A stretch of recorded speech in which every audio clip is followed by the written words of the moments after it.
সময় খাই খালি। রেডি কইছি তো।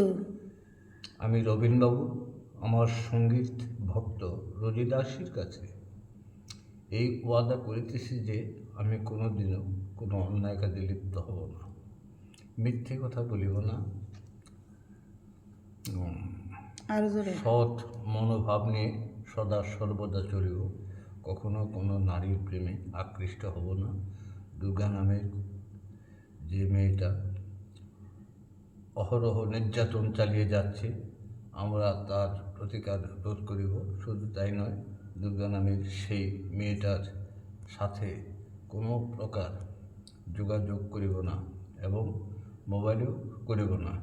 এই এহকালে পরকালে আমি আমার মা রোজিদাসীর কাছে থাকিব। কোরআন গীতা হাতে, মন্দির মসজিদ পীর আউলিয়া আল্লাহ রাসুল এবং আমার ধর্ম বাবা নুরুল ইসলাম এবং আমার স্ত্রী আখি রানী এবং আমার ছাত্র আমিনুর রহমানকে সাক্ষী রাখিয়া প্রতিজ্ঞাবদ্ধ হইলাম।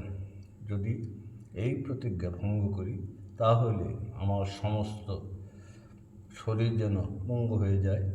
আমি এই ইহকালে পরকালে আমার মা রোজিদাসীর কাছেই থাকিব।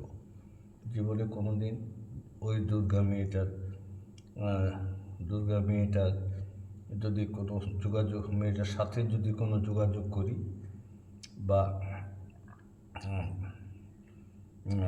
বিন্দু পরিমাণ সম্পর্ক রাখি, তাহলে এই ইহকালে পরকালে যেন কোনো জায়গা না পাই।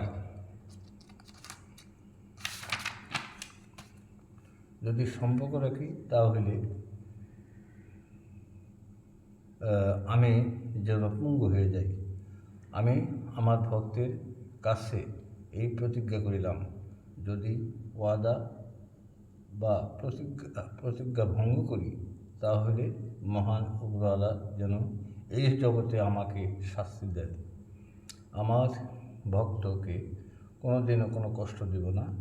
যদি কোনো কষ্ট দুঃখ দিই, মা সরস্বতী তুমি আমাকে ক্ষমা করিও না। এই লিখিত আমি দিয়ে গেলাম। আজ হইতে আমি আমার জীবনের সমস্ত দায়িত্ব রোজিদাসীর কাছে অর্পণ করিলাম। মা, তুমি আমাকে নিলে। আমি এখন তোমার বলতে হবে, আমি রোজিদাসী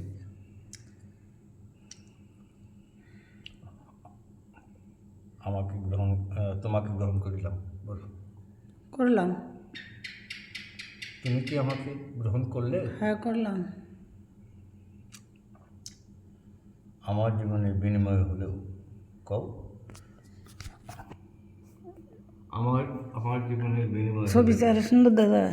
আমার জীবনের বিনিময় হলেও আমি আমার বাবা সঙ্গীত গুরু রবিনকে আমি আমার মাঝেই রাখিব বলিয়া প্রতিজ্ঞা করিলাম। ইহাতে যদি কোনো অনর্থা করি, আল্লাহ রাসুল তুমি আমাকে ক্ষমা করিও না। এবং ইহার কারণে যদি তোমার কাছে ক্ষমা চাই, তাহলে তুমি আমাকে ক্ষমা করিও না। ইতি সৈয়দা রোজিদাসী।